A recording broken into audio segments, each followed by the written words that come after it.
Dipole moment आज का हमारा ये टॉपिक है।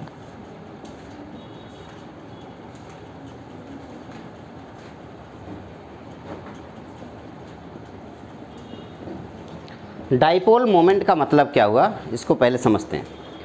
अगर जब डाइपोल मोमेंट की बात करी जाए, सबसे पहले पूछा जाएगा कि ये डाइपोल होता क्या है, बाद में मोमेंटम की बात करेंगे। पहले डाइपोल तो पता होना चाहिए क्या होता है। डाइपोल का मतलब होता है दो पोल।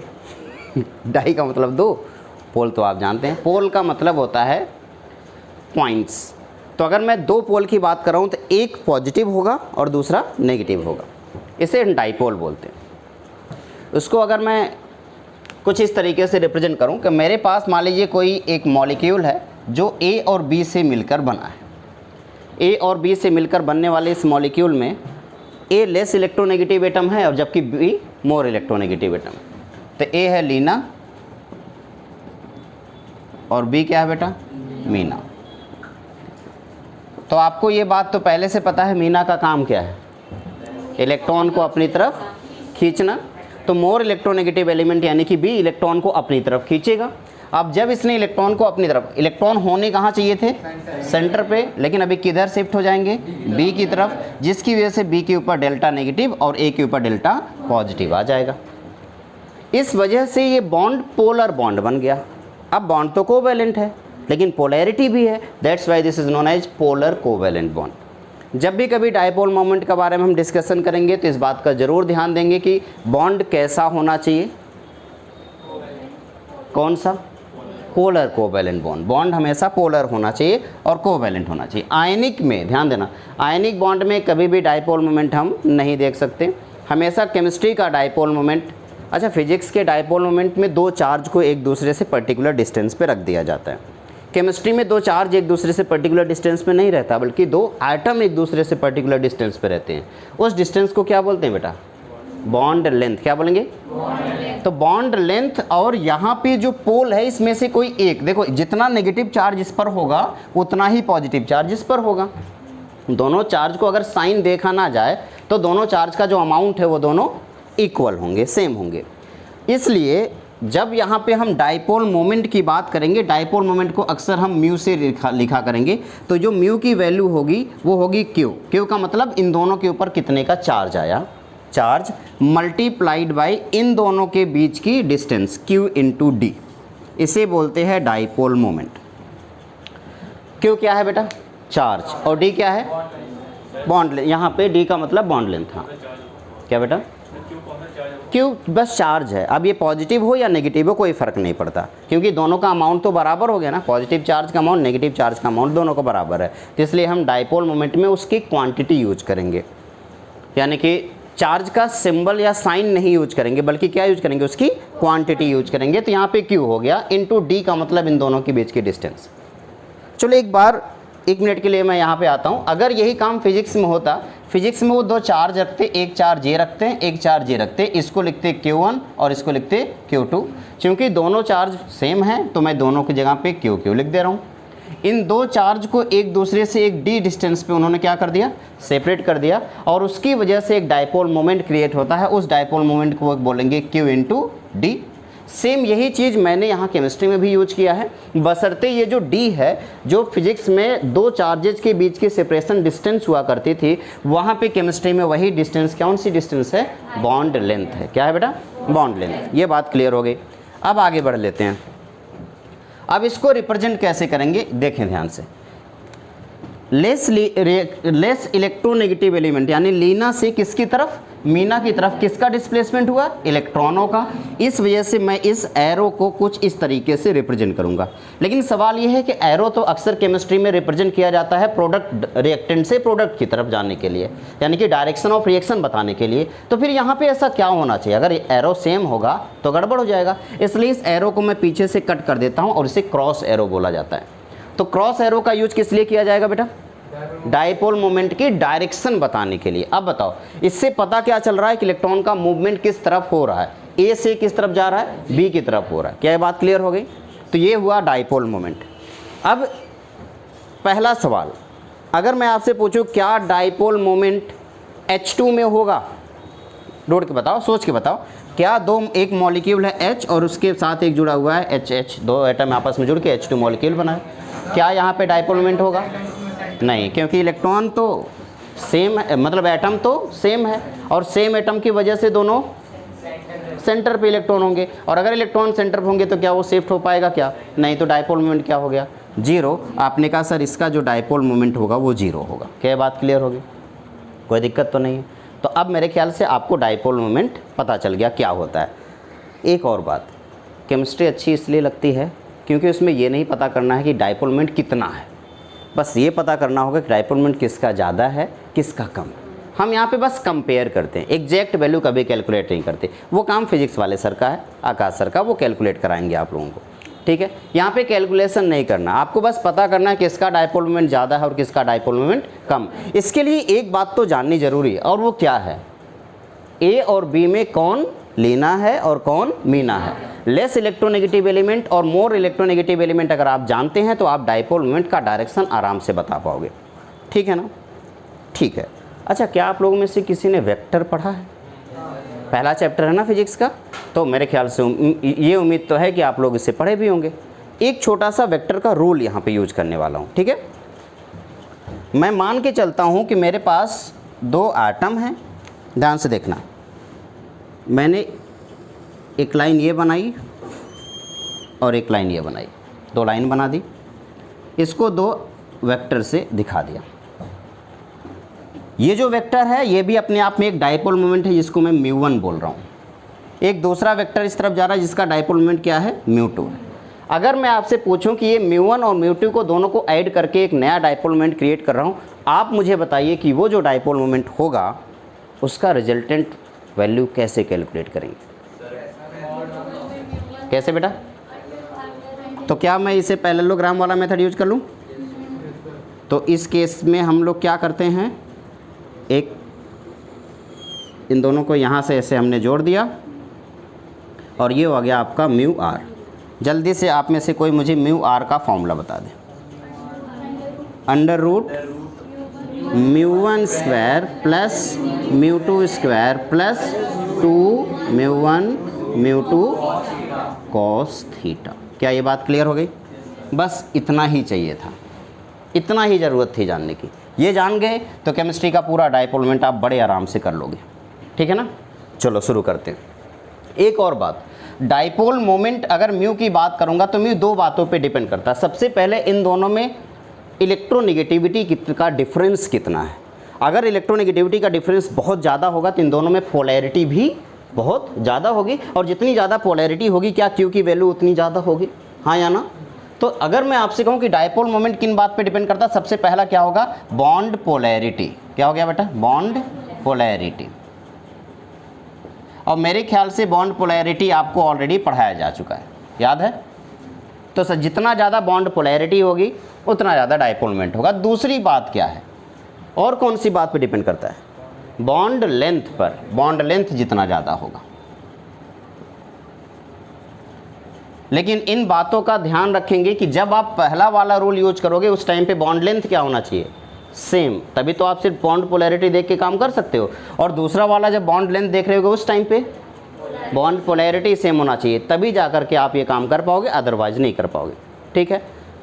कभी कभी हमेशा ये काम नहीं करता, कभी कभी काम करता है, कभी कभी नहीं करता। मैं एक छोटा सा क्वेश्चन दे रहा हूँ, जैसे मैं आपसे पूछूं कि मेरे पास HF है, HCl है, HBr है और HI है। ध्यान से देखते जाना, कन्फ्यूजन अक्सर होता है बच्चों के यहाँ पे। फ्लोरीन, क्लोरीन, ब्रोमीन, आयोडीन, क्या लगता है इलेक्ट्रोनेगेटिविटी सबसे ज़्यादा किसकी है? फ्लोरीन की, उसके बाद क्लोरीन की, उसके बाद ब्रोमीन की और उसके बाद इस हिसाब से सबसे ज़्यादा बॉन्ड पोलैरिटी हो गई फ्लोरीन की, फिर क्लोरीन की, फिर ब्रोमीन की और फिर आयोडीन की। ये बात तो क्लियर हो गई। तो इसका मतलब सबसे ज़्यादा डाइपोल मोमेंट किसका होना चाहिए? HF का, फिर HCl का, फिर HBr का और फिर HI का। क्लियर है? लेकिन जरा आप दूसरी तरफ जाते हैं, अगर मैं बॉन्ड लेंथ देखूं, तो बताओ बॉन्ड लेंथ सबसे ज़्यादा किसका है? HI का, फिर HBr का, फिर HCl का और फिर HF का। उस हिसाब से डाइपोल मोमेंट किसका ज़्यादा होना चाहिए बेटा? HI का, फिर HBr का, फिर HCl का, फिर HF का। आपने कहा भाई कंफ्यूज मत करो, क्लियर बताओ क्या करना है ना, सिंपल सी बात है। तो क्लियर बात यह है कि सबसे पहले आप देखेंगे इलेक्ट्रोनेगेटिविटी और फिर जाकर आप देखोगे बॉन्ड लेंथ। तो हम या इस केस में दोनों बदल रहा है तो क्या करोगे, सबसे पहले क्या देखोगे, इलेक्ट्रोनेगेटिविटी। तो बताओ किसका कौन सा सबसे ज़्यादा होना चाहिए। आपने कहा CH3F का डायपोल मोमेंट सबसे ज़्यादा, फिर HF का डायपोल मोमेंट सबसे ज़्यादा, फिर HCl का, फिर HBr का और फिर HI का। क्या यहाँ पे क्लियर हुआ बात। दूसरा सवाल, यहाँ पे एक, अगर मैं आपसे कहूँ कि N, अच्छा इस बात को समझने के लिए कि NH3 का डायपोल मोमेंट ज़्यादा है या NCl का डायपोल मोमेंट ज़्यादा है, आपको एक छोटा सा, पहले मैं डायपोल मोमेंट के डायरेक्शन को पहले दिखा देता हूँ और उसके बाद एक छोटी सी बात पहले बता देता हूँ, एक छोटा सा ट्रिक दे देता हूँ आपको। क्या आप लोगों ने VSEPR थियरी अच्छे से कर रखी है। अगर VSEPR थियरी अच्छे से कर रखी है तो आपको ये भी पता होगा कि टेट्राहेड्रल हो, स्क्वायर प्लेनर हो और ट्राइगोनल बाईपिरामिडल हो, इसे बहुत सारे शेप बनते थे और वो ज्योमेट्री होती थी अगर लोन पेयर इंक्लूड नहीं होता था। और अगर लोन पेयर इंक्लूड नहीं हुआ और कॉर्नर एटम सेम है तो उस ज्योमेट्री को हम रेगुलर ज्योमेट्री बोलते हैं। तो याद कर रखेंगे कि जब भी कभी रेगुलर ज्योमेट्री बनाई जाएगी तो उसका डायपोल मोमेंट हमेशा जीरो होगा। हमेशा मतलब हमेशा, आपको कैलकुलेट नहीं करना, कुछ भी नहीं करना, सीधे आंसर मार देना जीरो। लेकिन उसके लिए कंडीशन क्या होनी चाहिए, डायपोल मोमेंट जीरो होने के लिए रेगुलर ज्योमेट्री होनी चाहिए और कॉर्नर एटम कैसे होने चाहिए, सेम होने चाहिए। अगर कॉर्नर एटम चेंज हो गया तो ज्योमेट्री भले रेगुलर हो फिर भी डायपोल मोमेंट जीरो नहीं होगा। तो कॉर्नर एटम सेम होना चाहिए और ज्योमेट्री रेगुलर होना चाहिए, उस केस में डायपोल मोमेंट हमेशा जीरो रहेगा। क्या बात क्लियर हो गई। अब यहाँ पे एक नोट पॉइंट मैं लिखवा देता हूँ, note point, same corner regular geometry with same corner atom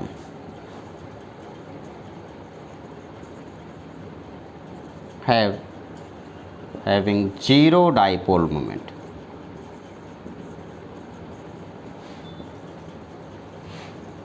आओ इसका एक एग्जांपल आपके सामने रखता हूँ। आप मुझे बताइए कार्बन डाइऑक्साइड का डाइपोल मोमेंट क्या होना चाहिए।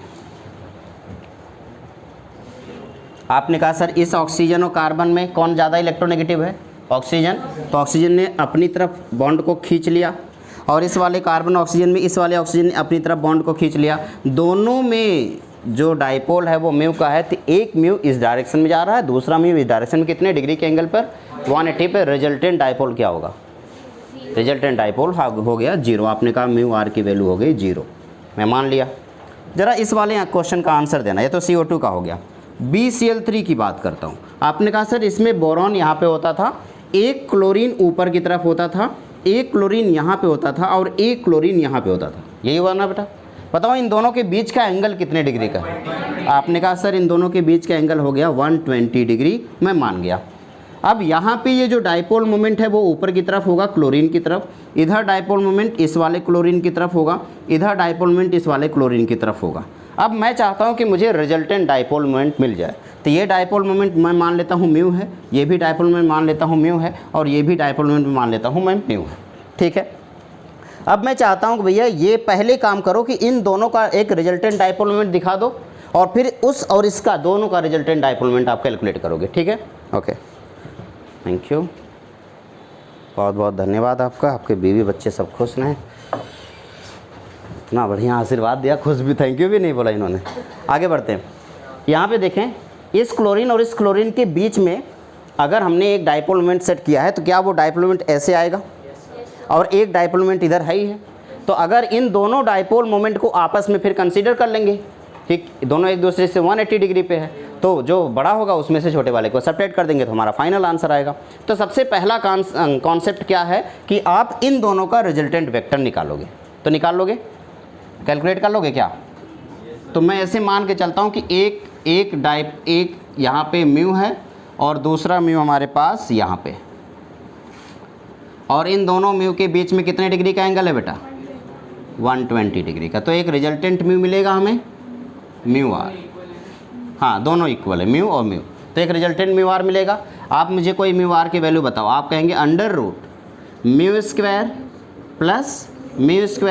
Plus 2 mu square cos 120 degree, क्या आप में से कोई मुझे बताएगा कि cos 120 डिग्री की वैल्यू कितनी होती है? तो आपने कहा ये mu square plus mu square क्या हो जाएगा बेटा? 2 म्यू स्क्वायर प्लस 2, यहाँ पे क्या हो जाएगा? म्यू स्क्वायर इंटू क्या कर दूँ? माइनस हाफ, -1/2 कर देता हूँ। अब बताओ 2 ने 2 को मार दिया और माइनस ने इसको कुछ इस तरीके से, आपने कहा यहाँ 2 म्यू स्क्वायर हो गया माइनस म्यू स्क्वायर, क्या आ गया? आपने कहा सर ये आ गया म्यू स्क्वायर, और म्यू स्क्वायर का under root, oh my god, ये तो म्यू हो गया। इसका मतलब दो ऐसे, ठीक है, इन दोनों हाथों के बीच का एंगल कितने डिग्री का है? 120 डिग्री का। तो इधर एक फोर्स F काम कर रहा है, एक फोर्स इधर F काम कर रहा है। दोनों फोर्सेस अगर मुझे खींचेंगे एक तरफ से तो रिजल्टेंट फोर्स क्या होगा?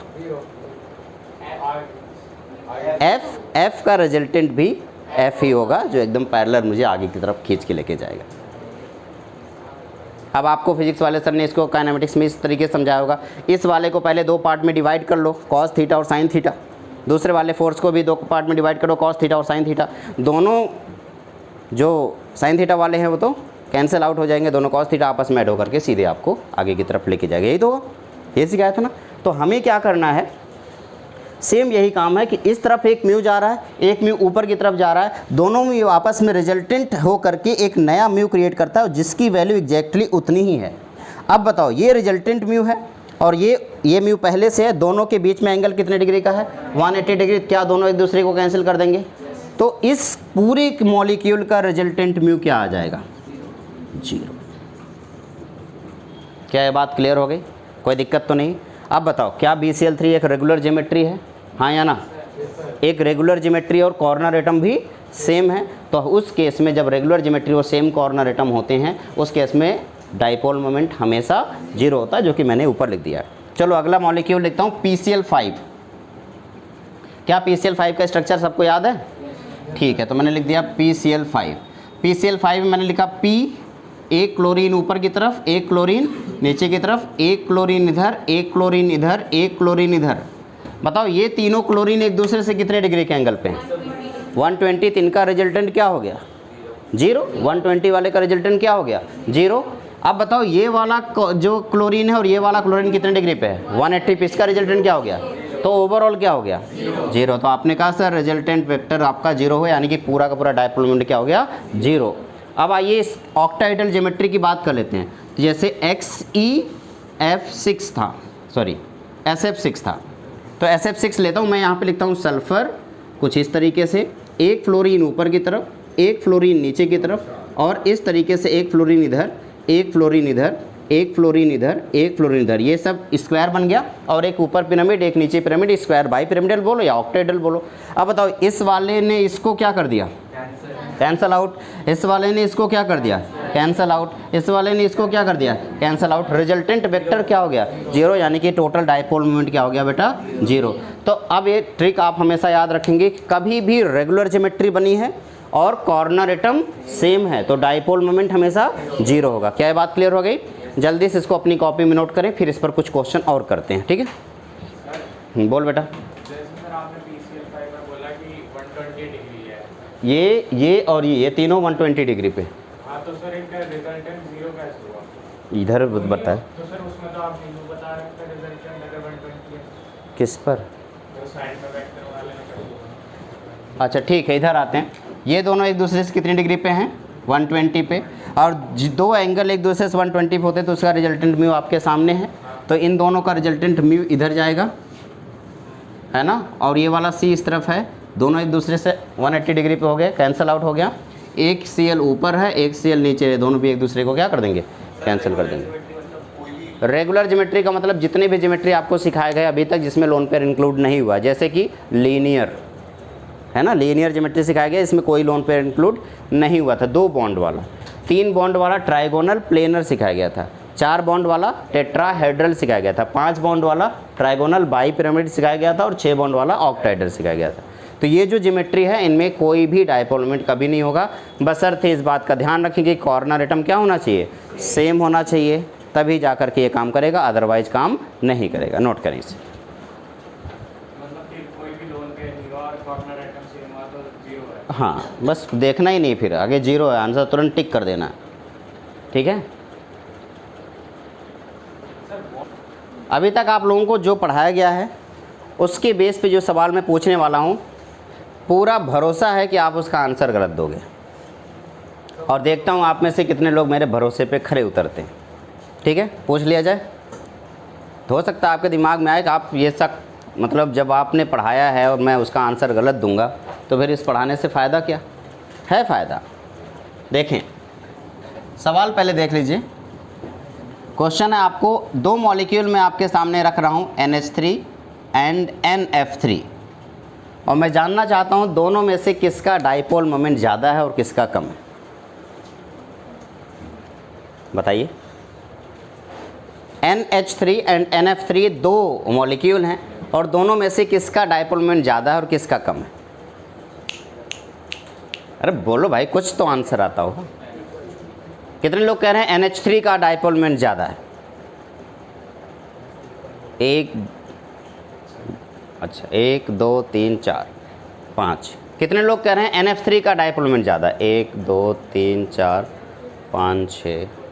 कितने लोग कह रहे हैं दोनों में से कोई तो होगा ही? इतने सारे लोग हैं इनमें से, ठीक है। कितने लोग कह रहे हैं दोनों का डाइपोल मोमेंट बराबर है? एग्जैक्टली, ठीक है। आओ चेक करते हैं। N ये रहा है ना, एक लोन पेयर उसका ऊपर मस्त ऐसे मुस्कुरा रहा है, 3 हाइड्रोजन यहाँ पे है। नाइट्रोजन के पास 5 इलेक्ट्रॉन होते थे, NH3 का ये स्ट्रक्चर हो गया। सेम स्ट्रक्चर किसका होने वाला है? NF3 का। ये रहा नाइट्रोजन और इसका लोन पेयर भी इधर है मस्त, और ये फ्लोरीन है, ये भी आपका फ्लोरीन है और ये भी आपका फ्लोरीन। अब ये मुस्कुरा रहा है कि नहीं, इसके बारे में बात करेंगे। हाइड्रोजन और नाइट्रोजन में किसकी इलेक्ट्रोनेगेटिविटी ज़्यादा है? नाइट्रोजन की। तो जो डाइपोल मोमेंट का डायरेक्शन होगा वो किधर होगा? नाइट्रोजन की तरफ।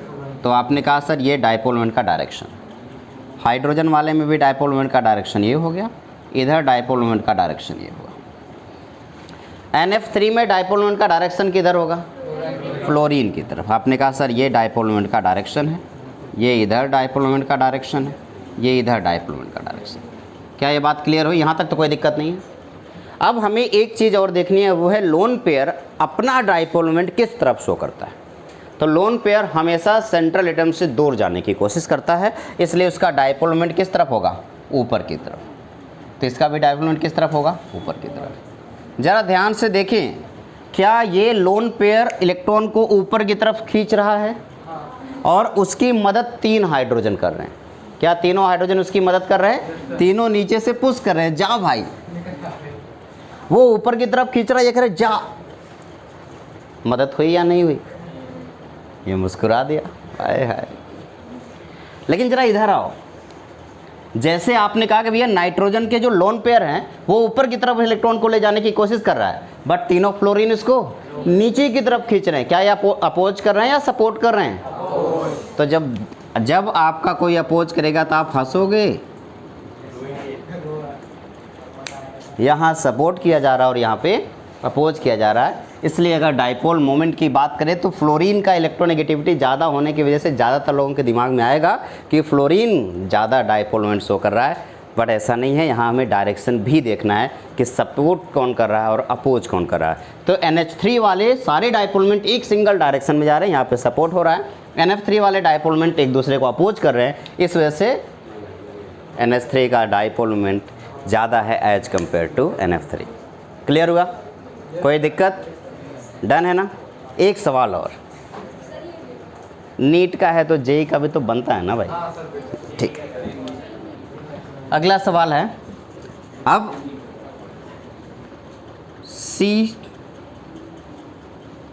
CH3Cl, CH2Cl2, CHCl3, CCl4, आपको ये इनका डाइपोल मोमेंट का ऑर्डर लिखना है। सबसे ज़्यादा डाइपोल मोमेंट किसका होगा, सबसे कम डाइपोल मोमेंट किसका होगा, ये आपको ऑर्डर लिखना है। चलो सबसे पहले तो जीरो होगा क्या किसी का? क्या कोई ऐसा डाइपोल जिसका जीरो? किसका हो गया? CCl4। इस क्वेश्चन को ऐसे ही सॉल्व कर सकते हो बिना स्ट्रक्चर बनाए, लेकिन मैं स्ट्रक्चर बना के एक बार आपको समझाऊंगा ज़रूर। इसको देखते ही समझ जाना कि क्लोरीन का कंटेंट जिसमें ज़्यादा है वो सबसे ज़्यादा क्या है? सबसे ज़्यादा डाइपोल क्लोरीन इसमें है, तो इसका टोटल डाइपोल मोमेंट क्या हो गया? जीरो। तो जिसका ज़्यादा कंटेंट क्लोरीन का होगा उसका डाइपोल मोमेंट कम होगा। तो इस हिसाब से सबसे ज़्यादा डाइपोल मोमेंट किसका हुआ? CH3Cl का, फिर CH2Cl2 का, फिर CHCl3 का और CCl4 का डाइपोल मोमेंट तो क्या हो गया? जीरो। क्या है बात क्लियर हुई? लेकिन इसका एग्जैक्ट एक्सप्लेनेशन क्या है आइए मैं आपको दिखा देता हूँ। इसके लिए आपको इसका स्ट्रक्चर बनाना पड़ेगा, तो मैं इसका स्ट्रक्चर बना देता हूँ बेटा। मैंने रखा क्लोरीन, ठीक है, सॉरी कार्बन। कार्बन से एक क्लोरीन ऊपर की तरफ लगा दिया और बाकी 3 हाइड्रोजन मैंने नीचे की तरफ लगा दिए। कौन सा स्ट्रक्चर ड्रॉ हुआ? ये टेट्राहेड्रल। अब बताओ ये तीनों हाइड्रोजन, ध्यान से देखते जाना, मैं यहाँ पे ऐसे लिख देता हूँ, एक हाइड्रोजन को एक क्लोरीन सिर्फ यहाँ लिख दूँ ताकि आपको थोड़ा समझने में ज़्यादा आसानी दे। इस हाइड्रोजन और इस कार्बन में, इस हाइड्रोजन और इस कार्बन में, यहाँ पे फिर मैं एक और बात कर लेता हूँ, C, यहाँ पे है आपका Cl, एक 2 Cl और एक हाइड्रोजन और 2 हाइड्रोजन। यहाँ पे एक क्लोरीन, एक क्लोरीन, यहाँ पे हाइड्रोजन, यहाँ पे हाइड्रोजन, यहाँ पे हाइड्रोजन। गलत कर दिया, 3 क्लोरीन है ना बेटा, तो एक क्लोरीन 2 क्लोरीन। और यहाँ पे CCl4 में एक क्लोरीन, 2 क्लोरीन, 3 क्लोरीन, 4 क्लोरीन। इस तरीके से हमने सेट किया पूरा। पहले वाले में सिर्फ एक ही क्लोरीन है, दूसरे वाले में 2 क्लोरीन है और इन सब में ऐसे यहाँ पे रख दिया गया। पहला वाला अगर आप इसको ज़रा देखो, क्लोरीन और कार्बन में, क्लोरीन और कार्बन में क्लोरीन इसका इलेक्ट्रॉन किस तरफ अपनी तरफ खींचेगा? आपने कहा सर क्लोरीन ने अपनी तरफ इलेक्ट्रॉन खींचा, ये डाइपोल मोमेंट ऊपर की तरफ है। हाइड्रोजन और कार्बन में किस तरफ जाएगा? कार्बन की तरफ। ये डाइपोल मोमेंट इस तरफ गया और ये डाइपोल मोमेंट किस तरफ गया? इस तरफ गया, है ना। अब ये क्लोरीन क्या करेगा? अपनी तरफ खींच लिया। तो एक अपोज कर रहा है और 2 सपोर्ट कर रहे हैं। ज़रा इधर बताओ कितने अपोज कर रहे हैं? एक ये और एक ये, 2 अपोज कर रहा है और 1 सपोर्ट कर रहा अकेला। ऊपर वाला इस डाइपोल मोमेंट को ये अकेला सपोर्ट कर रहा, 2 अपोज कर रहे हैं। इधर बताओ तीनों क्या कर रहे हैं? अपोज कर रहे हैं। उस ऊपर वाले डाइपोल मोमेंट को इन तीनों ने अपोज कर दिया। लेकिन जब इधर की बात करूँगा तो यहाँ पे मैं थोड़ा सा चेंज कर दूँ ताकि आपको आसान रहे। क्लोरीन ऊपर की तरफ इलेक्ट्रॉन को खींच रहा है, अब हाइड्रोजन और कार्बन में इलेक्ट्रॉन इस तरफ है। क्या यह हाइड्रोजन हमेशा इलेक्ट्रॉन को सपोर्ट करता है? तो ये भी 3 के तीनों हाइड्रोजन ऊपर की तरफ पुश कर रहे हैं और क्लोरीन भी ऊपर की तरफ खींच रहा है, इसलिए टोटल रिजल्टेंट वेक्टर आपस में ऐड हो जाएंगे और वो ऊपर की तरफ जाने लगेगा। इधर सब एक दूसरे को खींच रहे हैं, इसका मतलब रिजल्टेंट डाइपोल मोमेंट क्या हो जाएगा? 0 हो जाएगा। इधर 2 अपोज कर रहे हैं, 1 सपोर्ट कर रहा है, इधर 2 सपोर्ट कर रहे हैं, 1 अपोज कर रहा है। इस हिसाब से सबसे ज़्यादा डाइपोल मोमेंट किसका हो गया? इसका, क्योंकि इसमें सारे सपोर्ट कर रहे हैं। यहाँ पे 1 अपोज करने लगा तो डाइपोल मोमेंट थोड़ा सा कम हो गया, यहाँ पे 2 अपोज करने लगे डाइपोल मोमेंट थोड़ा और कम हो गया। यहाँ तो छोड़ो, बल्ले बल्ले 0 ही हो गया, सब एक दूसरे को खींच के नोच के खा जा रहे हैं। ठीक है, इस तरीके से कार्बन और हाइड्रोजन में इलेक्ट्रोनेगेटिविटी अप्रॉक्सीमेटली इक्वल है, फिर भी एज कंपेयर टू कार्बन हम राइट साइड में लिखते हैं, इसलिए कार्बन की इलेक्ट्रोनेगेटिविटी ज़्यादा मानते हैं। नहीं, हाइड्रोजन का साइज भले छोटा है लेकिन इलेक्ट्रोनेगेटिविटी कार्बन की ज़्यादा है, क्योंकि हाइड्रोजन अलग ही है, उसके एक ही सेल है, कार्बन के पास 2 सेल है। ठीक, तो इस तरीके से हम लोगों ने ये 2 सवाल देख लिए। क्या कोई दिक्कत है बेटा किसी को? नहीं ना। एक एक्सेप्शनल केस आपको लिखवा देता हूँ, वो बस याद रखेंगे। हालांकि जब क्लास 12th में आप जाएंगे तो आप क्लास 12th की 2nd बुक का 1st चैप्टर है, उसका क्वेश्चन है ये। लेकिन अभी मैं आपको इसी टाइम पे करवा दे रहा हूँ क्योंकि मैं आपको ये टॉपिक करा रहा हूँ। अब सवाल है CH3F, CH3Cl, CH3Br और CH3I का। अभी थोड़ी देर पहले मैंने आपको किसका आंसर दिया था, HF, HCl, HBr, HI का, यही तो दिया था आंसर। तो उस हिसाब से आपका आंसर होना चाहिए HCl HF सबसे ज़्यादा, फिर ये और फिर ये, ऐसा होना चाहिए। बट यहाँ पे ऐसा होता नहीं है, बल्कि ये होता है। उसका रीज़न क्या है, क्योंकि डाइपोल मोमेंट एक तो चार्ज पे डिपेंड करता है, दूसरे बॉन्ड की डिस्टेंस पे। अगर दोनों में से कोई भी एक कम हो गया तो ओवरऑल डाइपोल मोमेंट क्या हो जाएगा, कम हो जाएगा। तो यहाँ पे फ्लोरीन और कार्बन के बीच का जो लेंथ है, बॉन्ड लेंथ है, वो बाकी के कंपेयर में बहुत छोटा है। तो चाहे इसकी इलेक्ट्रोनेगेटिविटी कितनी ज़्यादा क्यों ना हो, किसी बड़ी चीज़ को छोटे नंबर से मल्टीप्लाई करोगे तो अभी फाइनली वो क्या हो जाएगा, छोटा हो जाएगा। बड़ी चीज़ को छोटे नंबर से मल्टीप्लाई करोगे छोटा हो जाएगा। जैसे मान लो आपके पास 1000 है, आपने उस 1000 को 0.001 से मल्टीप्लाई कर दिया, लेकिन अगर आपने दो अप्रॉक्सीमेटली वैल्यू को आपस में मल्टीप्लाई किया जो इसके कंपेयर में छोटे हैं, फिर भी आपका आंसर ज़्यादा आ रहा है ना। तो इसी हिसाब से, या फिर इसको 1 से मल्टीप्लाई कर तब वो फाइनली ज़्यादा आएगा। तो अगर किसी छोटी वैल्यू को किसी बड़े वैल्यू से मल्टीप्लाई करोगे तो रिजल्टेंट आंसर क्या होगा, छोटा होगा। इसलिए यहाँ पे इसके बॉन्ड लेंथ बहुत छोटा है, इसलिए एक्सेप्शनल केस क्रिएट हो रहा है कि CH3F और CH3Cl में किसका डाइपोल मोमेंट ज़्यादा होगा बेटा, CH3Cl का dipole moment as compare to CH3F ज़्यादा होता है। मैं फाइनली इसका आंसर लिख देता हूँ, CH3Cl सबसे ज़्यादा, फिर CH3F और फिर CH3Br और फिर CH3I, ये इसका फाइनल आंसर है। डन, कोई दिक्कत तो नहीं है। ये एक एक्सेप्शनल केस है, तो इसको आप star, double star, triple star जितना बना के लिख सकते हो लिख लेना, क्योंकि बहुत ज़्यादा इंपॉर्टेंट है। केमिस्ट्री में अक्सर ऐसा कहा जाता है कि एक्सेप्शनल केस वाले क्वेश्चंस ज़्यादा पूछे जाते हैं, तो इसलिए इस बात को ध्यान देंगे। हाँ उस केस में, हाँ उस केस में कोई दिक्कत नहीं आई थी। HF, HCl, HBr और HI में हम डायरेक्टली इलेक्ट्रोनेगेटिविटी देख करके आंसर दे दिए थे, उसमें कोई एक्सेप्शनल केस नहीं आया। इसमें तो नहीं आएगा, सिर्फ CH3 के केस में रह गए। हाँ एक बार और देख लो, फ्लोरीन और कार्बन के बीच का जो बॉन्ड लेंथ है, क्लोरीन और कार्बन के बीच के बॉन्ड लेंथ से बहुत कम है। तो जब ये दोनों आपस में बॉन्ड और इलेक्ट्रोनेगेटिविटी और कार्बन के बीच की लेंथ, कार्बन और फ्लोरीन के बीच की लेंथ जब आपस में मल्टीप्लाई होती है तो बहुत छोटी वैल्यू आ जाती है। और हमें पता है dipole moment Q equals to mu equals to Q into D, तो D भी यहाँ पे मैटर करता है। तो साइज़ का स्मॉल होना बुरी बात नहीं है, साइज़ का एक्स्ट्रा स्मॉल होना बुरी बात है। फ्लोरीन का साइज़ कैसा है, एक्स्ट्रा स्मॉल है, जिसकी वजह से इसका बॉन्ड लेंथ एक्स्ट्रा स्मॉल हो जाता है, और बॉन्ड लेंथ कम होने की वजह से डाइपोल मोमेंट भी कम हो जाता है। ये एक एक्सेप्शनल केस है, इसको अपनी कॉपी में नोट कर लेंगे। इसके बाद फाइनली कुछ क्वेश्चंस मैं आपको दे रहा हूँ, इस क्वेश्चन को करते ही आपको डाइपोल मोमेंट वाला कॉन्सेप्ट पूरी तरह से खत्म हो जाएगा। ठीक है ना, लिखूँ, इसे हटा दूँ ना पूरा, नहीं चलिए कुछ मॉलिक्यूल्स आपके सामने लिखूंगा, आप उन मॉलिक्यूल्स का डाइपोल मोमेंट बताएंगे, और बस इतना बताएंगे किसका डाइपोल मोमेंट 0 है और किसका डाइपोल मोमेंट 0 नहीं है। ठीक है ना बेटा, डन, तैयार हो सब लोग? ओके चलो पहला सवाल, क्या XeO4 का डाइपोल मोमेंट 0 होगा या नहीं, बस इतना बताओ, होगा या नहीं होगा? होगा, डन। क्यों? रेगुलर ज्योमेट्री है। आपने कहा सर ये regular geometry Xe double bond O double bond O double bond O double bond O, क्या रेगुलर ज्योमेट्री है? तो इसका डाइपोल मोमेंट म्यू क्या हो गया, 0। दूसरा XeO3 का क्या डाइपोल मोमेंट 0 होगा?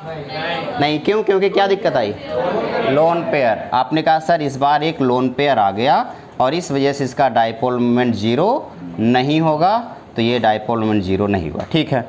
तीसरा सवाल, XeF2O4 का डाइपोल मोमेंट, सॉरी XeF2O2 का डाइपोल मोमेंट क्या 0 होगा? नहीं, क्यों? क्योंकि अलग लोन पेयर है ना इसमें। ओके, तो आपने कहा इसको आप ऐसे बनाते थे, Xe इधर लिखते थे, एक फ्लोरीन इधर, एक फ्लोरीन इधर, डबल बॉन्ड से एक ऑक्सीजन इधर, डबल बॉन्ड से एक ऑक्सीजन इधर होता था, और एक लोन पेयर आ जाता था, इस वजह से डाइपोल मोमेंट 0 नहीं होता था, और कॉर्नर एटम भी बदल गया। तो इस हिसाब से देखो ये दोनों एक दूसरे को कैंसिल कर देंगे, कोई बात नहीं, लेकिन इन दोनों का एडिशन इस तरफ जाएगा और इसका एडिशन इस तरफ होगा। दोनों अलग अलग एडिशन होंगे लेकिन इक्वल वैल्यू में नहीं होंगे। हो सकता है ये 5 का हो, ये 4 का हो, तो रिजल्टेंट डाइपोल मोमेंट 0 नहीं हुआ। आपने कहा mu does not equals to 0। ठीक है बेटा, अगला सवाल, क्या CH4 का डाइपोल मोमेंट बताओ, जीरो हो गया। आपने कहा सर कार्बन लिख दिए, यहाँ पे एक हाइड्रोजन, यहाँ पे एक हाइड्रोजन, यहाँ पे एक हाइड्रोजन, यहाँ पे एक हाइड्रोजन। आपने कहा रेगुलर ज्योमेट्री है तो डायपोल मोमेंट क्या हो गया? जीरो। BF3 बताओ, जीरो हो गया। क्यों? क्योंकि आपने कहा रेगुलर ज्योमेट्री बन गई, तो जब जब कभी रेगुलर ज्योमेट्री बनेगी डायपोल मोमेंट क्या हो जाएगा? जीरो हो जाएगा। डन। ओके, अब इसका आंसर। अब फिर से एक सवाल, इस बार तो ऑर्गेनिक केमिस्ट्री का एक क्वेश्चन ले रहा हूँ बेटा, ध्यान से। अब आपने कहा सर ऑर्गेनिक अभी पढ़ाए तो है नहीं हो आप, और क्वेश्चन करा दे रहे हो, यही तो मेरी ख़ास बात है। मैं एक ही टॉपिक में जितने भी क्वेश्चंस होते हैं सब इंक्लूड कर देता हूँ। ये रहा एक कंपाउंड, ठीक है। मैं यहाँ पे इसको हटा के चलो यहाँ पे H लगा देता हूँ, H, ताकि आपको आसानी से समझाया जा सके। टोटल 1 2 3 4 कार्बन है, इसका नाम है ब्यूट, और दूसरे नंबर पे डबल बॉन्ड है तो ब्यूटीन हो जाता है। ये क्या होता है? ये ब्यूटीन। क्लास 10th में आपने नॉमेनक्लेचर हल्का फुल्का पढ़ा होगा, तो ये हो गया ब्यूटीन। अब इस ब्यूटीन में ये जो CH3 दिख रहा है ना, ये CH3 अगर जस्ट एक दूसरे से 180 डिग्री पे होता है तो इसे ट्रांस बोलते हैं। इसका नाम क्या हो गया? ट्रांस। तो ये हो गया ट्रांस। लेकिन अगर मैं इसी को ऐसे लिख दूं, कार्बन डबल बॉन्ड कार्बन, एक CH3 मैंने यहाँ लिख दिया, यही CH3 मैंने यहाँ लिख दिया, एक H मैंने यहाँ लिख दिया, एक H मैंने यहाँ लिख दिया। अब इसको बोलते हैं सिस। तो अब मुझे बताइए इन दोनों में क्या कोई ऐसा कंपाउंड है? अब ये मत सोचो ये सिस क्या है ट्रांस क्या है, फिलहाल अभी जो क्वेश्चन है वो डाइपोल मोमेंट का है, ना कि सिस और ट्रांस का। तो सवाल ये है आपके पास कि आपके पास ट्रांस और सिस हैं, दोनों में से किसका डाइपोल मोमेंट जीरो होगा? क्या लगता है? क्या किसी का होगा या नहीं होगा? ट्रांस का हो सकता है। आप कहेंगे हाँ, क्यों? क्योंकि ये दोनों एक दूसरे से 180 डिग्री पे, ये दोनों एक दूसरे से 180 डिग्री पे। तो कार्बन और हाइड्रोजन में दोनों एक दूसरे को पुश करते हैं, तो ये दोनों एक दूसरे को पुश करेंगे तो दोनों एरो एक दूसरे को 180 डिग्री पे कैंसिल आउट कर देंगे। इधर आप कहेंगे कि सर ये CH3, देखो हमेशा याद रखना CH3 भी यही काम करता है। CH3 ने भी इलेक्ट्रॉन पुश किया और इसने भी इलेक्ट्रॉन पुश किया, और इस वजह से दोनों एक दूसरे को कैंसिल, इसने इसको कैंसिल कर दिया, इसने इसको कैंसिल कर दिया, तो क्या जीरो हो गया? आपने कहा सर इसका म्यू जीरो हो गया। इधर आओ, हाइड्रोजन ने पुश किया है ना, और इधर किसने? इस हाइड्रोजन ने, अलग अलग वैल्यू के साथ। इधर बताओ, इस CH3 ने पुश किया और इधर इस CH3 ने। अब आपको पता है कि भैया ये CH3 है और ये हाइड्रोजन है, ये दोनों क्या एग्जैक्टली एक दूसरे को कैंसिल कर पाएंगे? नहीं। और ये दोनों एक दूसरे को एग्जैक्टली कैंसिल कर पाएंगे? नहीं। तो जब एग्जैक्टली कैंसिल ही नहीं कर पाएंगे तो डायपोल मोमेंट जीरो होगा या नहीं? नहीं। तो आपने कहा इसका डायपोल मोमेंट जीरो नहीं होगा। फिर आपसे अगर क्वेश्चन पूछ लिया जाता कि सिस और ट्रांस में किसका डायपोल मोमेंट जीरो होता है, तो आपका आंसर क्या आएगा? ट्रांस कंपाउंड का। ट्रांस कंपाउंड का डायपोल मोमेंट हमेशा जीरो होता है। ये भी एक नोट पॉइंट यहाँ बन गया है, the dipole moment of trans compound always will be zero.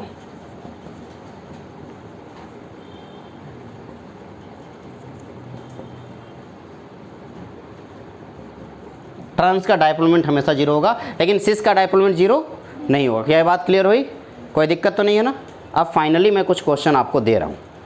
अब तक आप लोगों ने डायपोल मोमेंट के सारे सवाल कर लिए होंगे और सब जान गए कि कौन जीरो होगा कौन जीरो नहीं होगा। रेगुलर ज्योमेट्री है, तुरंत समझ जाना जीरो है, और रेगुलर ज्योमेट्री के साथ कॉर्नर एटम चेंज हो जाए तो भी जीरो नहीं है।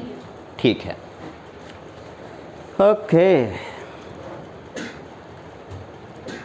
वो समय आ गया है जिस टाइम पे आपको सवाल दिए जाएंगे और आप उसी टाइम पे, इसी टाइम पे, अभी के अभी उन सारे सवालों का जवाब निकालेंगे। मैं बस बोर्ड पे लिख दूंगा और आप उसको आंसर देंगे अपनी कॉपी में सॉल्व करके। ठीक है, लिखूं? पहले इसे नोट कर लो अच्छे से, उसके बाद।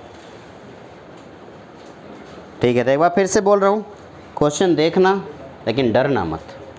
कल इसके पहले वाली क्लास में मैंने आपको बेंजीन का स्ट्रक्चर बताया था, तो मैंने आपको बताया था बेंजीन के दो रेजोनेटिंग स्ट्रक्चर हैं, याद आ रहा है? एक ये है और इसी तरीके से एक और होता है।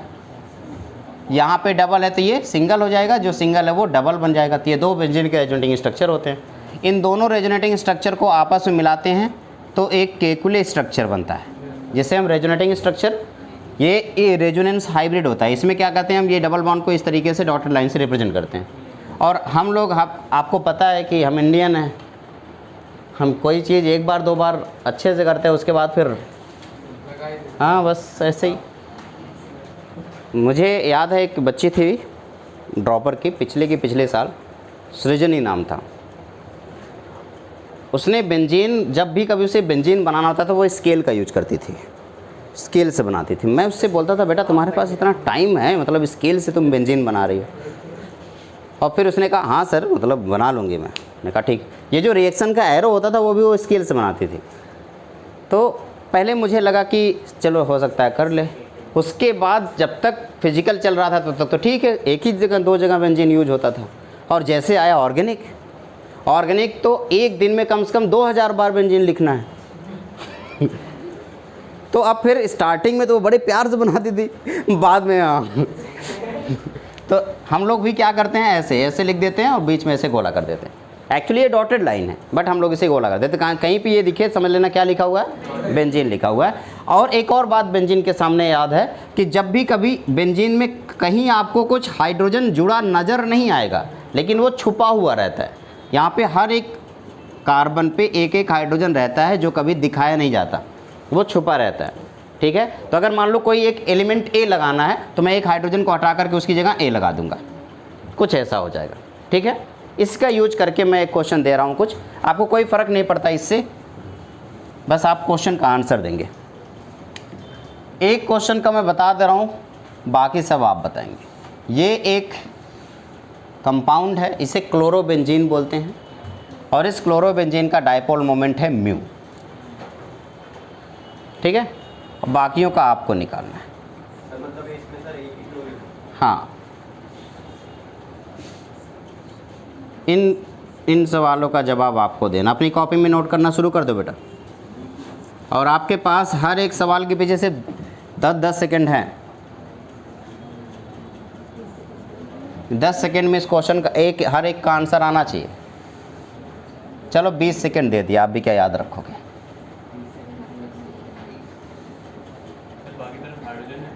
हाँ, बाकी जगहों पे हाइड्रोजन है, सिर्फ जहाँ जहाँ पे क्लोरीन लिखा हुआ है सिर्फ वहीं पे क्लोरीन है।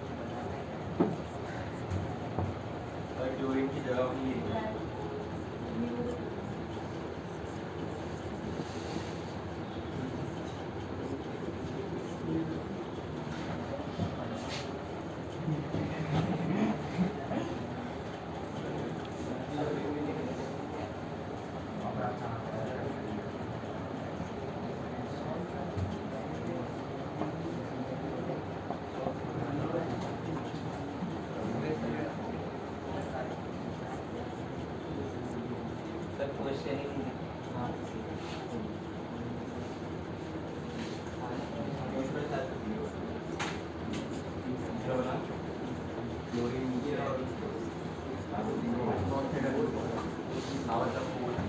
इन सारे क्वेश्चन का आंसर देना, सबके डायपोल। सिर्फ पहला वाला क्वेश्चन है जिसका डायपोल मोमेंट म्यू दे रखा है, इसका जो डायपोल मोमेंट है वो है म्यू, और बाकी का आपको निकालना है।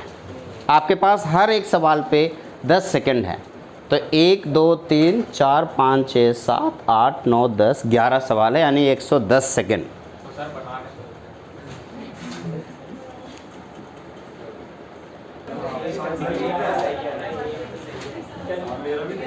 इसका सारा सही है। सर प्रॉफिट और अच्छी है प्रोसेस हाँ। में कॉपी गई है। नहीं मत दिखाना, दिखाना मत, सबको सॉल्व करने देना। और देखते हैं कौन है जिसके सारे आंसर सही आते हैं। स्टार्टिंग आपको पता है ये म्यू है, तो अब ये भी म्यू है और ये भी म्यू है, तो 2 म्यू एक दूसरे से कितने एंगल पे हैं बस मिल जाए तो काम हो जाएगा। फाइनली आपको क्या निकालना है, एंगल। यहाँ पे 2 म्यू एक दूसरे से कितने एंगल पे हैं, काम हो जाएगा। यहाँ पे 2 म्यू एक दूसरे से 180 डिग्री के एंगल पे तो 0 हो जाएगा। यहाँ पे सेम ऐसे, आपको बस एंगल पता चल जाए तो आंसर आ जाएगा। कम ऑन, शुरू हो जाए। सर आ रहा है बस 10 मिनट की बात है, 10 मिनट ठीक है, बन गया। चलो ठीक है, आओ देखते हैं। सबसे पहले वो जो देखते ही हो जाने चाहिए थे, उसमें ये है।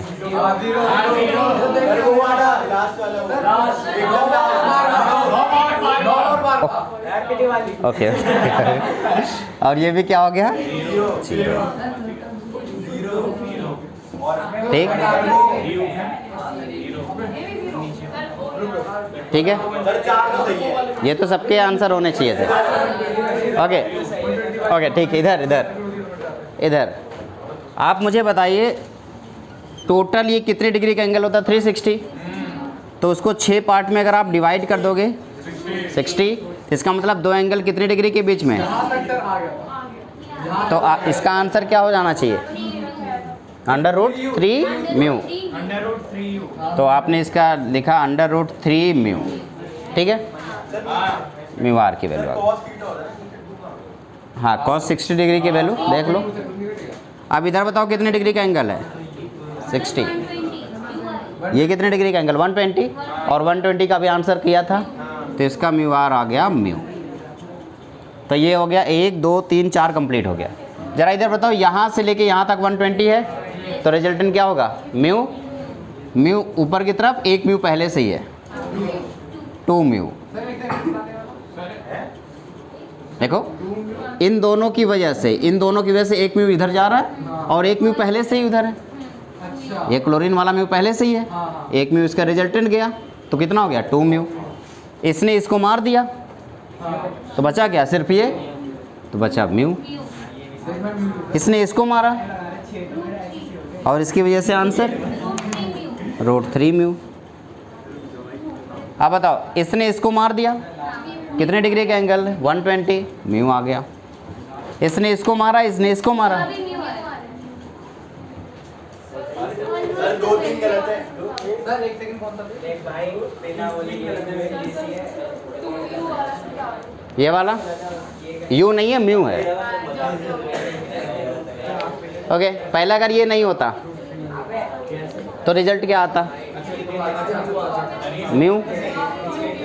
अब 1 म्यू इसमें और ऐड कर दो, क्लोरीन की वजह से 1 म्यू, 3 दोनों की वजह से आ रहा था, 1 म्यू इस क्लोरीन की वजह से, तो टोटल क्या हो जाएगा? 2 म्यू।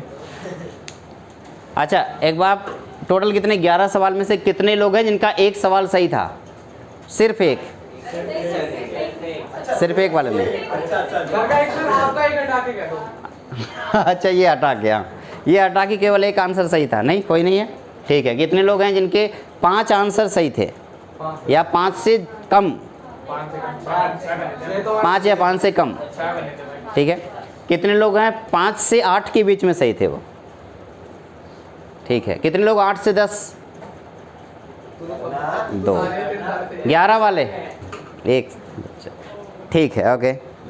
ये रहा आपका डाइपोल मोमेंट का सवाल, जिसको आप लोगों ने बड़े आराम से कर लिया। आप घर जाएंगे, डाइपोल मोमेंट का आपके पास जितने भी सवाल है आप सब कर डालेंगे। मैंने आपको असाइनमेंट प्रोवाइड कर दिया है, ठीक है। उस असाइनमेंट में बॉन्ड पैरामीटर के क्वेश्चंस होंगे।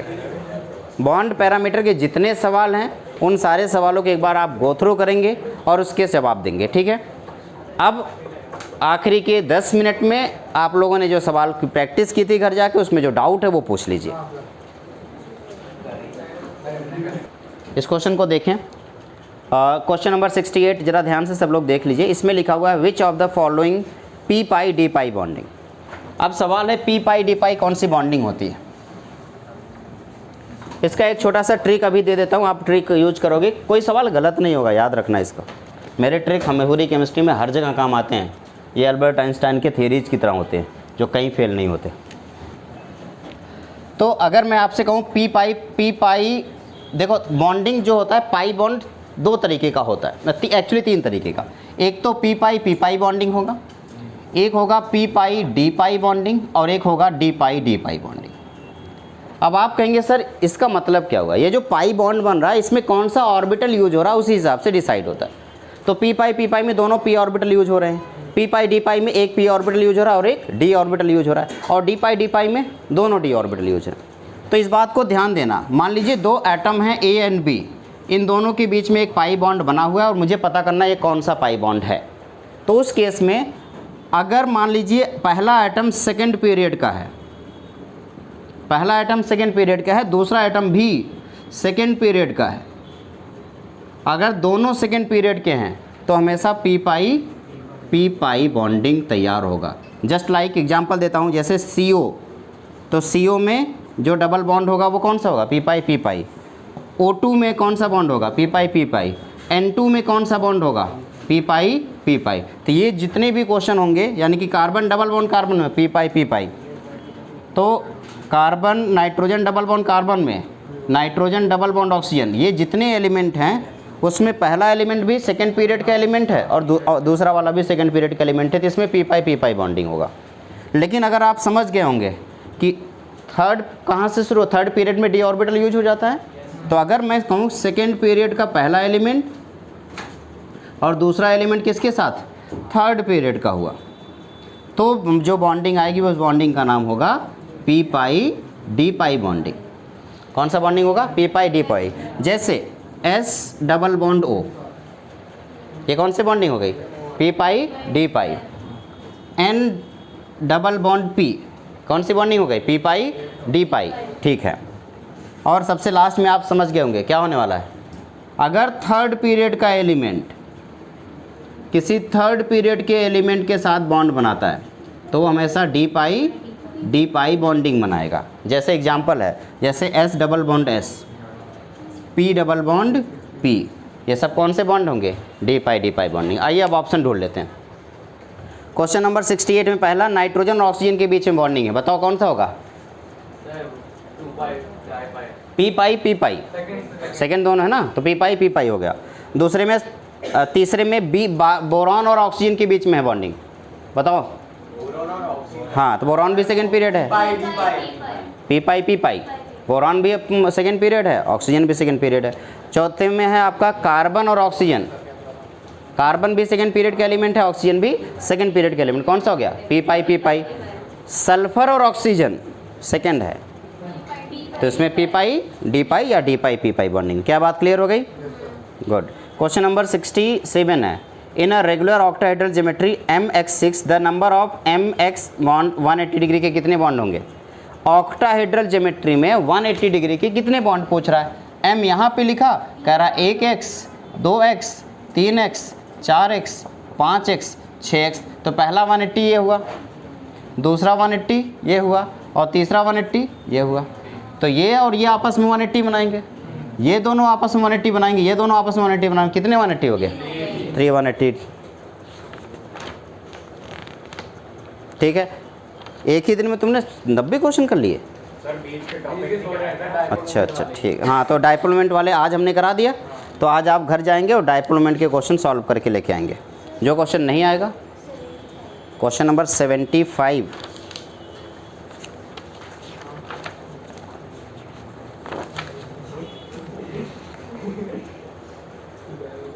क्वेश्चन नंबर 75 में लिखा हुआ ASS5 molecule is trigonal bipyramidal, the hybrid orbital use as the. अब AS कौन सी फैमिली का मेंबर है बेटा, Australia, New Zealand, Pakistan, Australia, nitrogen family का। उसके बाद कौन सा अगला, फ्लोरीन है। तो फ्लोरीन का कौन सा ऑर्बिटल यूज होता है बॉन्डिंग में, फ्लोरीन का बॉन्डिंग में कौन सा ऑर्बिटल यूज होता है, S ऑर्बिटल या P ऑर्बिटल। तो इसके लिए इलेक्ट्रॉनिक कॉन्फ़िगरेशन करोगे तो पता चलेगा कौन सा होगा, P ऑर्बिटल। तो फ्लोरीन वाला तो P ऑर्बिटल यूज होगा बेटा। ठीक है, अब AS वाला जो बॉन्डिंग है वो ट्राइगोनल बाइपिरामिडल है, ध्यान देना कौन सा है। तो ट्राइगोनल बाइपिरामिडल का जो शेप होता है वो उसका हाइब्रिडाइजेशन बता दो क्या होता है, बस इतना, sp3d। तो एक d ऑर्बिटल आपको चाहिए, तो एक d ऑर्बिटल आपको मिल गया, और उसके बाद 3 p ऑर्बिटल चाहिए और एक s ऑर्बिटल चाहिए। तो एक ऑप्शन ऐसा ढूंढो जिसमें एक d ऑर्बिटल है, 3 p ऑर्बिटल है और एक s ऑर्बिटल है, आंसर C और D दोनों है, याद रखें C और D दोनों है। तो अब C में d स्क्वायर है और D में x स्क्वायर y स्क्वायर है। तो एक बात याद रखेंगे, जब भी कभी हाइब्रिडाइजेशन की बात आएगी तो sp3d में जो d ऑर्बिटल यूज हो रहा है dz स्क्वायर यूज होगा, sp3d2 में जो d के 2 ऑर्बिटल हो रहे हैं, एक dz स्क्वायर और एक dx स्क्वायर y स्क्वायर। और अगर कहीं एक हाइब्रिडाइजेशन आया sp3d3, उस केस में 3 ऑर्बिटल यूज होंगे और तीनों का नाम होगा dxy dyz एंड dzx। एक और बात ध्यान से सुन लो, ये वाला जो क्वेश्चन है ना, हो सकता है कि आप गूगल करें या किसी क्वेश्चन में किसी सस्ती वेबसाइट पे देखेंगे तो इसका आंसर अलग दिखेगा। बहुत सारे टीचर ने इसको ये बताया है कि dz square dx square y square and dxy, answer गलत है। आपका आंसर है DXY DYZ DZX। ठीक है, तो इस बात को ध्यान देना, कहीं भरमाने पे ना आए। गूगल करने पे बहुत सारे आंसर गलत मिलते हैं। गूगल पूरी तरह से सही नहीं है, इसलिए गूगल पे भरोसा बिल्कुल मत करना। कभी कहीं कोई डाउट होगा तो आप मुझसे पूछ लेना, गूगल पे भरोसा मत करना, या अपनी किताबों पे जा कर के भरोसा करना बेटा। गूगल पे पूरी तरह से आँख मूंद करके विश्वास बिल्कुल भी मत करना। क्यों? क्योंकि अगर आपने गूगल पे गलती से भी आपने टाइप किया माई फादर नेम इज, 500 नाम आएंगे। तो इसलिए गूगल पे पूरी तरह से आँख मूंद के भरोसा करना सही नहीं है। ठीक है,